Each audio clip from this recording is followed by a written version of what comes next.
거.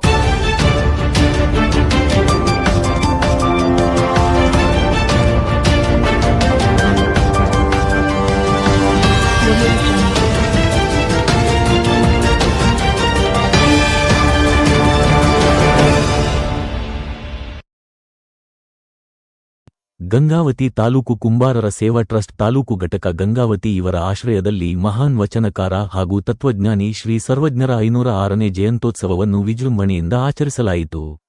ಜಯಂತಿ ಅಂಗವಾಗಿ ಬೆಳಿಗ್ಗೆ ನಗರದ ಶ್ರೀ ಚೆನ್ನಮಲ್ಲಿಕಾರ್ಜುನ ಮಠದಿಂದ ಶ್ರೀ ಸರ್ವಜ್ಞರ ಭಾವಚಿತ್ರದೊಂದಿಗೆ ಭವ್ಯ ಮೆರವಣಿಗೆ ಆರಂಭವಾಯಿತು. ಈ ಮೆರವಣಿಗೆ ಗಾಂಧಿ ವೃತ್ತ, ಬಸವಣ್ಣ ವೃತ್ತ, ಶ್ರೀ ಕೊಟ್ಟೂರೇಶ್ವರ ದೇವಸ್ಥಾನದ ಮಾರ್ಗವಾಗಿ ಶ್ರೀ ಕೃಷ್ಣದೇವರಾಯ ಸರ್ಕಲ್ ಮೂಲಕ ರಾಜಬೀದಿಗಳಲ್ಲಿ ಸಕಲ ವಾದ್ಯ ವೈಭವ, ಕಳಸ ಮತ್ತು ಕನ್ನಡಿಯೊಂದಿಗೆ ಸಾಗುತ್ತಾ ಶ್ರೀ ರಾಮಲಿಂಗೇಶ್ವರ ದೇವಸ್ಥಾನಕ್ಕೆ ತಲುಪಿತು.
ತಾಲೂಕಾ ಕುಂಬಾರ ಸಮಾಜದ ವತಿಯಿಂದ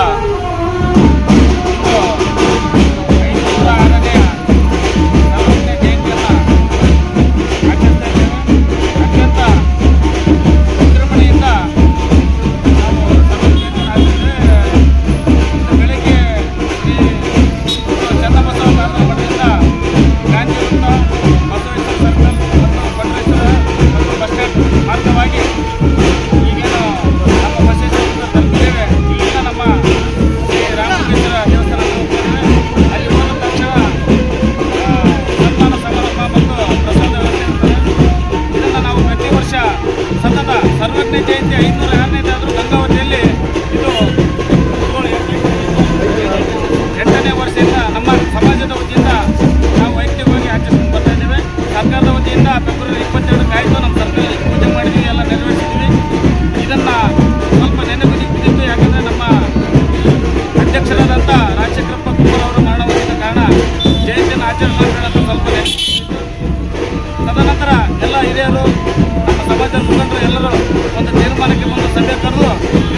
ಅದೇ ರೀತಿಯಾಗಿ ನಮ್ಮ ಕುಂಬಾರ ಕುಲ ಬಾಂಧವರಿಗೆ ಹೆಚ್ಚಿನ ರೀತಿಯಲ್ಲಿ ಸೌಲಭ್ಯಗಳು ಸಿಗಬೇಕು ಅಂತ ನಾನು ಈ ಸಮಯದಲ್ಲಿ ಒತ್ತಾಯ ಮಾಡ್ತಾ ಇದ್ದೀನಿ. ಯಾಕಂದರೆ ಅತ್ಯಂತ ಎಲ್ಲ ಕಡೆಯಿಂದ ಹಿಂದುಳಿದ ಸಮಾಜ ಅಂದರೆ ಕುಂಬಾರ ಸಮಾಜ.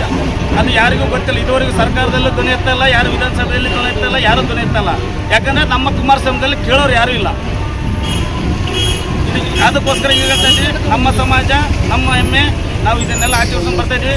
ದಯವಿಟ್ಟು ಮುಂದಿನ ದಿನಮಾನಗಳಲ್ಲಿ ನಮ್ಮ ಕುಮಾರ ಸಮಾಜಕ್ಕೆ ಒಂದು ಉತ್ತಮವಾದ ಒಂದು ಸ್ಥಾನಮಾನ ಸಿಗಬೇಕು, ಸರ್ಕಾರ ಕಡೆಯಿಂದ ಕೊಡುಗೆ ಕೊಡಬೇಕು. ನಮಗೆ ಒಂದು ಏನು ಪರಿಶಿಷ್ಟ ಜಾತಿ ಅಂತ ಏನು ಇದು ಮಾಡ್ತಾ ಇದ್ದಾರೆ, ಅದರಲ್ಲಿ ನಮಗೊಂದು ಸ್ಥಾನಮಾನ ಸಿಗಬೇಕು ಅಂತ ದಯವಿಟ್ಟು ನಿಮ್ಮ ಮಾಧ್ಯಮ ವರ್ಗದ ಮುಖಾಂತರ ನಾನು ಕೇಳ್ಕೊತಾ ಇದ್ದೀನಿ. ದಯವಿಟ್ಟು ನಮಸ್ಕಾರ. ನಂತರ ನಡೆದ ವೇದಿಕೆ ಕಾರ್ಯಕ್ರಮದಲ್ಲಿ ಮಾಜಿ ಶಾಸಕರಾದ ಪರಣ್ಣ ಮನವಳ್ಳಿ ಹಾಗೂ ಕುಂಬಾರ ಸಮಾಜದ ಗಣ್ಯರು ಶ್ರೀ ಸರ್ವಜ್ಞರ ಜೀವನ ಹಾಗೂ ಅವರ ತತ್ವಗಳ ಮಹತ್ವದ ಬಗ್ಗೆ ಮಾತನಾಡಿದರು. ಇವತ್ತು ನಿಜವಾಗಿಯೂ ಅಂದ್ರೆ ತ್ರಿಪದಿ ಕವಿ ಶ್ರೀ ಸರ್ವಜ್ಞರು ನಮಗೆಲ್ಲರಿಗೂ ಸಹಿತ ಇಡೀ ಮಾನವ ಕುಲಕ್ಕೆ ಒಂದು ದೊಡ್ಡ ಶಕ್ತಿಯಾಗಿ ಕವಿಗಳಾಗಿ ಸಾಕಷ್ಟು ಕವಿತೆಗಳ ಏನು ತ್ರಿಪದಿ ಕವಿಗಳಾಗಿ ಕಾರ್ಯ ಮಾಡೋದ್ರ ಜೊತೆಗೆ ನಮಗೆ ಮಾರ್ಗದರ್ಶನ ಮಾಡಿದ್ದಾರೆ. ಅವರ ಕೆಲವು ವಿಷಯಗಳನ್ನು ನೋಡೋದಾದ್ರೆ ಅವರು ಮಾಡಿದಂತ ಒಂದು ಏನು ಅವರ ಒಂದು ಮಾತಿನಲ್ಲಿ ಹೇಳೋದಾದ್ರೆ ಅವರೊಂದು ಮಾತು ಹೇಳ್ತಾರೆ, ಏನಂದ್ರೆ ಕೊಟ್ಟಿದ್ದು ತನಗೆ ಬಚ್ಚಿಟ್ಟಿದ್ದು ಪರರಿಗೆ, ಕೊಟ್ಟು ಕೆಟ್ಟಿತನ ಬೇಡ, ಮುಂದೆ ಕಟ್ಟಿಟ್ಟ ಬುದ್ಧಿ ಸರ್ವಜ್ಞ ಅನ್ನೋ ಹಾಗೆ ಇವತ್ತು ಯಾರು ನಮ್ಮ ಕೈಲಿ ಸಹಾಯ ಮಾಡ್ಲಿಕ್ಕೆ ಸಾಧ್ಯ ಇದೆ ಅವ್ರ ಜನರಿಗೆ ಸಹಾಯ ಮಾಡ್ರಿ ಅನ್ನುವಂತ ಮನೋಭಾವನೆಯನ್ನ ನಮಗೆ ತಿಳಿಸಿಕೊಟ್ಟವರು ಪೂಜ್ಯ ಸರ್ವಜ್ಞ ಕವಿಗಳು ಅನ್ನುವಂತ ಮಾತನ್ನ ನಾವು ನೆನಪಿಸ್ಕೊಳ್ಬೇಕಾಗ್ತದೆ. ಧ್ಯಾನ ಮಾಡ್ತಾ ಇದ್ರಿ, ನಿಜವಾಗಿ ಜೀವನದಲ್ಲಿ ಬಹಳ ಮುಖ್ಯ ಇದು. ಯೋಗ ಮತ್ತು ಧ್ಯಾನ ಜೀವನ ಬಡತನ ಶ್ರೀಮಂತಿಕೆ ಯಾರಿಗೂ ಶಾಶ್ವತ ಅಲ್ಲ. ನಮ್ಮ ಜೀವನವನ್ನು ರಕ್ಷಣೆ ಮಾಡೋದ್ರ ಜೊತೆಗೆ ನಮ್ಮ ಮುಂದಿನ ಪೀಳಿಗೆಗೆ ಯೋಗ ಮತ್ತು ಧ್ಯಾನವನ್ನು ಕಲಿಸುವಂತ ಪವಿತ್ರ ಕಾರ್ಯವನ್ನು ನಾವೆಲ್ಲರೂ ನಮ್ಮ ಮನೆಯಲ್ಲಿ ಮಾಡಬೇಕಾಗಿದೆ ಅನ್ನುವಂತ ಮಾತನ್ನು ನಾನು ಸಮಾಜದ ಎಲ್ಲ ಬಂಧುಗಳಲ್ಲಿ ಹೇಳಲಿಕ್ಕೆ ಬಯಸ್ತಾ ಇದ್ದೀನಿ. ಇವತ್ತು ಏನು ಸರ್ವಜ್ಞ ಕವಿಗಳು ಇವತ್ತು 506ನೇ ಜಯಂತಿಯನ್ನು ಅದ್ದೂರಿಯಾಗಿ ಸಮಾಜದ ಎಲ್ಲ ಬಾಂಧವರು ಕೂಡಿಕೊಂಡು ಆಚರಣೆ ಮಾಡ್ತಾ ಇದ್ದೀರಿ. ಜೊತೆಗೆ ರಾಮಲಿಂಗೇಶ್ವರ ಕ್ಯಾಂಪ್ನಲ್ಲಿ ವಿಶೇಷವಾಗಿ ನಾನು ಅದಕ್ಕೆ ನಮ್ಮ ಅಧ್ಯಕ್ಷರಿಗೆ ಹೇಳಿದೆ, ಸುಮಾರು 3 ಎಕರೆ ಜಿಲ್ಲರು ಇವತ್ತು ಸಮಾಜದ ಇಲ್ಲಿ ಭೂಮಿ ಇದೆ ಮತ್ತು ವಿಶೇಷವಾಗಿ ಒಳ್ಳೆ ಕಾರ್ಯವನ್ನು ಮಾಡ್ತಿದ್ದೀರಿ. ಕುಂಬಾರ ಸಮಾಜ ಅಂದ್ರೆ ಹೆಂಗಂದ್ರ ಕಾಯಕವೇ ಕೈಲಾಸ ಅನ್ನುವಂತ ನಂಬಿಕೊಂಡು ಬಂದಂತ ಸಮಾಜ ಇದ್ರೆ ಅದು ಕುಂಬಾರ ಸಮಾಜ ಅನ್ನುವಂತ ಮಾತನ್ನು ಬಹಳ ಹೆಮ್ಮೆಯಿಂದ ಹೇಳ್ಬೇಕಾಗ್ತದೆ. ಇವತ್ತು ಯಾರೇ ಸಣ್ಣವರಿರಲಿ ಬಡವರಿರಲಿ ಶ್ರೀಮಂತರು ಅದು ಶಾಶ್ವತ ಅಲ್ಲ. ಕಾಯಕವೇ ಕೈಲಾಸ, ಕಾಯಕದಿಂದ ತಮ್ಮ ಜೀವನವನ್ನು ಮುಕ್ತಿಗೊಳಿಸುವಂತ ಒಂದು ಕಾರ್ಯವನ್ನ ಸಮಾಜ ಮಾಡ್ತಾ ಇದೆ ಅನ್ನುವಂತ ಮಾತನ್ನು ಈ ಸಂದರ್ಭದಲ್ಲಿ ಹೇಳೋದ್ರ ಜೊತೆಗೆ ವಿಶೇಷವಾಗಿ ತಾವು ಯಾವುದೇ ಸಂದರ್ಭದಲ್ಲಿ ಬರ್ರಿ, ಯಾಕಂದ್ರೆ ಕುಂಬಾರ ಸಮಾಜ ಲಿಂಗಾಯತ ಸಮಾಜದ ಒಂದು ಅಂಗ ಸಮಾಜ ಇದು ಇರ್ಬೋದು. ನಾವು ಬಣಿಜ್ಗರು, ಪಂಚಮಸಾಲ, ರೆಡ್ಡ್ಯರು, ಜಂಗಮರು, ಗಾಣಿಗೆಯರು, ಹೂಗಾರು, ಕುಂಬಾರು ಹಿಂಗ ಅನೇಕ ಉಪಪಂಗಡ ಜೊತೆಗೆ ನಾವು ಇವತ್ತು ಬೆರೀತಾ ಇದ್ದೀವಿ.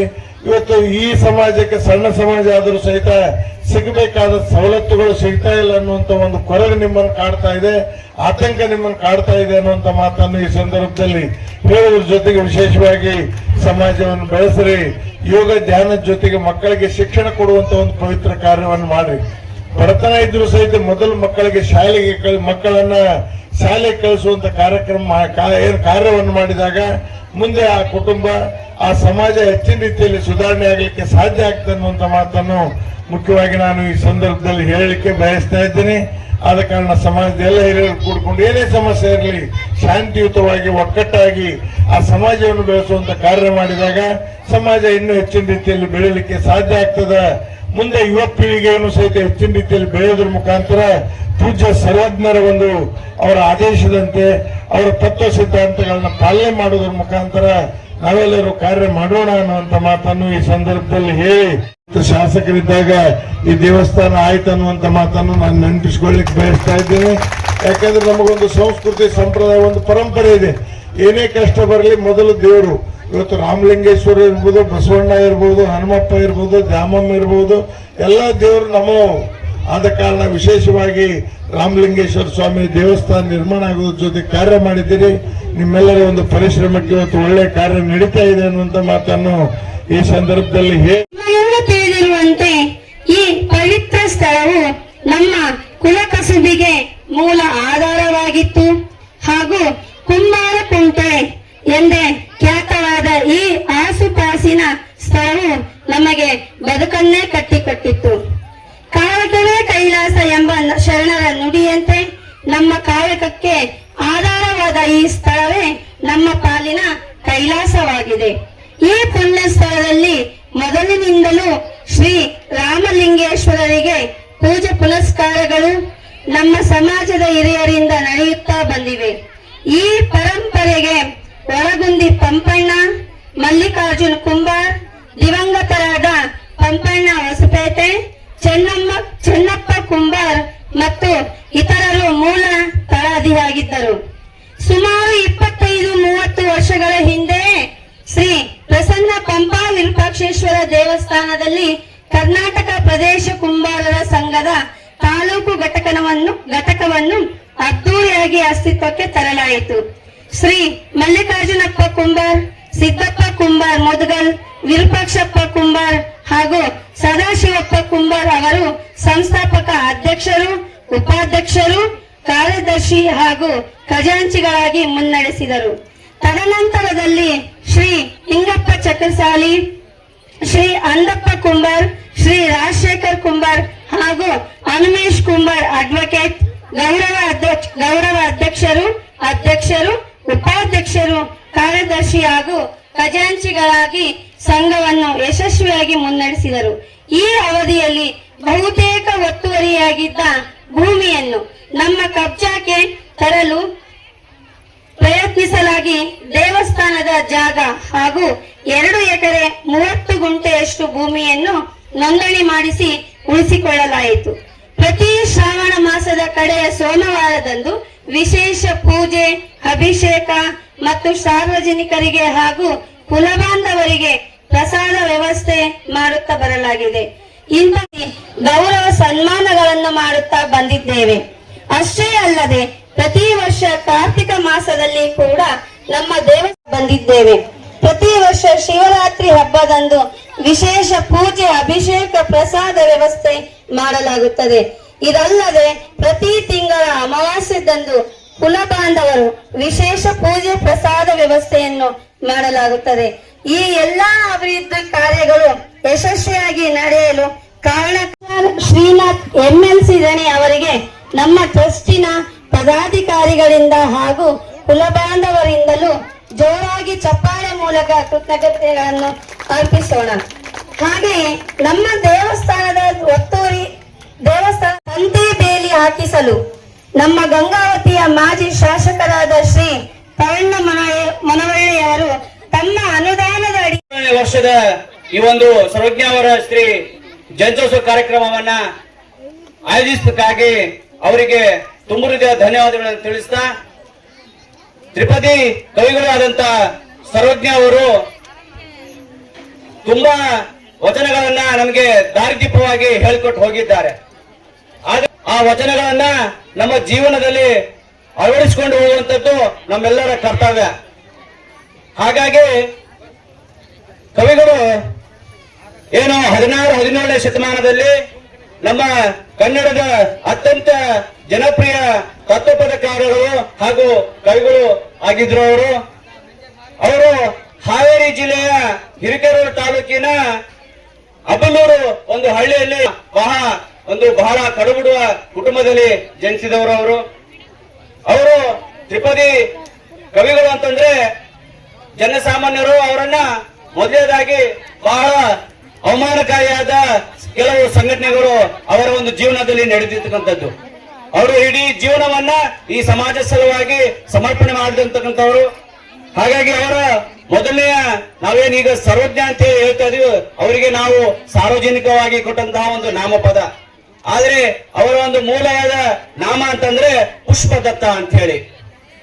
ಅವರ ತಂದೆ, ಅವರ ತಾಯಿ, ಅವರ ಕುಟುಂಬದಲ್ಲಿ ಅವರನ್ನ ಪುಷ್ಪದತ್ತ ಅಂತ ಹೇಳಿ ನಾಮಕರಣ ಮಾಡಿ ಅವರನ್ನ ಒಂದು ಈ ಸಮಾಜದ ಕೆಲಸಕ್ಕಾಗಿ ತೊಡಗಿಸಲಿಕ್ಕೆ ಅವರು ಮಾಡಿಕೊಟ್ಟಿದ್ರು. ಹಾಗಾಗಿ ಅವರು ಈ ಕುಂಬಾರ ಸಮಾಜದಲ್ಲಿ ಹುಟ್ಟಿರ್ತಕ್ಕಂಥದ್ದು ಬಹಳ ಖುಷಿಯ ವಿಚಾರ. ಯಾಕಪ್ಪ ಅಂತಂದ್ರೆ ಈಗ ಸಮಾಜಗಳು ತುಂಬಾ ಇದಾವೆ ನಮ್ಮ ದೇಶದಲ್ಲಿ. ಆದ್ರೆ ಆಯಾ ಸಮಾಜಗಳನ್ನ ಒಂದು ಬೆಳಕಿನತ್ತ, ಆಯಾ ಸಮಾಜಗಳನ್ನ ಬೆಳಕಿನ ಕಿರಣದತ್ತ ಒಯ್ಬೇಕಂತಂದ್ರೆ ಆಯಾ ಸಮಾಜದಲ್ಲಿ ಮಹನೀಯರು ಹುಟ್ಟಬೇಕಾದದ್ದು ಬಹಳ ಕರ್ತವ್ಯ. ಬಹಳ ಅದೊಂದು ಕರ್ತವ್ಯ. ಅವರ ಕರ್ತವ್ಯವನ್ನ ನಾವು ಮತ್ತು ಅವರ ಆಶೀಸ್ಗಳನ್ನ ಮತ್ತು ಅವರ ವಚನಗಳನ್ನ ಪಾಲಿಸುವಂತದ್ದು. ನಾವು ಸುಮಾರು 1988ರಲ್ಲಿ ಆಗ ಈ ರಾಮಲಿಂಗೇಶ್ವರ ದೇವಸ್ಥಾನದಲ್ಲಿ ಈ ಸುತ್ತಮುತ್ತಲು ಇರತಕ್ಕಂಥ ಕಬ್ಬಿನ ಬೆಳೆ ಇರ್ಬೋದು, ಗಾಣ ಆಡ್ತಕ್ಕಂಥದ್ದು ಇರ್ಬೋದು, ಇವೆಲ್ಲ ನಡೆತಿರ್ತಕ್ಕಂಥ ಒಂದು ಕಾಲದಲ್ಲಿ ಆಗ ನಮ್ಮ ಕುಂಬಾರಕೆರೆಯ ಅಭಿವೃದ್ಧಿಗೋಸ್ಕರ ನಾವೇನು ಅವತ್ತಿನ ನಮ್ಮ ಕಾಯಕವನ್ನು, ನಮ್ಮ ಸ್ವಂತ ವೃತ್ತಿಯನ್ನು ಬೆಳೆಸುವಂತ ಬಂದಂತ ಕಾಲದಲ್ಲಿ ಆ ರಾಮಲಿಂಗೇಶ್ವರನ ಕೃಪಾಶೀರ್ವಾದದಿಂದ ಇವತ್ತಿನವರೆಗೂ ನಮ್ಮ ಕುಂಬಾರ ಸಮಾಜಕ್ಕೆ ಆ ರಾಮಲಿಂಗೇಶ್ವರನ ಆಶೀರ್ವಾದ ಸದಾ ನಮ್ಮಲ್ಲಿ ಐತಿ ಅಂತೇಳಿ ನಾನು ಇವತ್ತು ಗರ್ವವಾಗಿ ಹೇಳ್ತಕ್ಕಂಥ ವಿಷಯ. ಯಾಕಂತಂದ್ರೆ ಅವತ್ತಿನ ನಮ್ಮ ಹಿರಿಯರಾದಂಥ